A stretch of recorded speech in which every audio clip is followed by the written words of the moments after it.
Bonjour, aujourd'hui on va voir comment la nature transgressive du héros peut se retourner contre lui. On va parler de folie chez les héros. Dans Héraclès furieux, l'auteur grec Euripide raconte comment Hercule a été rendu fou par la déesse Héra. Dans sa fureur, le héros tue sa femme et ses enfants en les prenant pour ceux de son ennemi juré, Eurysthée.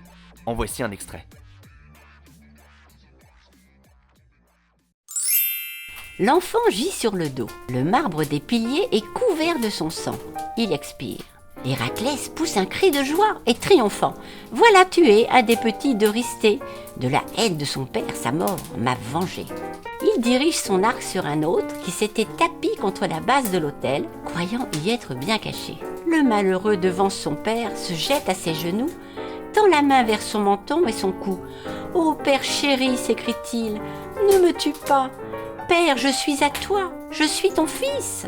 Ce n'est pas celui d'Eurysthée que tu vas tuer. » Mais lui roule les yeux farouches d'une gorgone.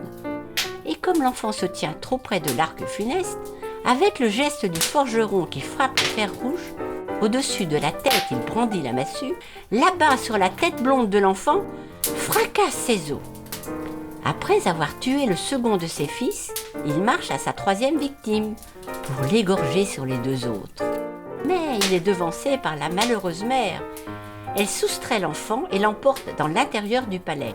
Elle ferme les portes. Mais lui, comme s'il était justement devant les murs des Cyclopes, il sape, il force au levier les battants, il fait sauter les jambages, puis abat son épouse et son fils d'un seul trait. Hercule sera très triste quand il réalisera qu'il a tué sa femme et ses enfants et qu'il était si fort que rien ne lui a résisté. Dès l'Antiquité, la figure du héros est porteuse d'une ambiguïté.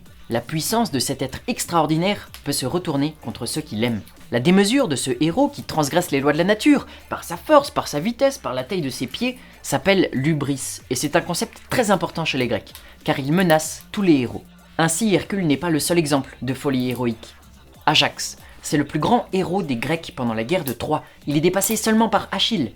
Mais il deviendra fou. Et sa folie conduira à un désordre très important dans l'armée grecque qui devra donc inventer le stratagème du cheval de Troie pour remporter la victoire.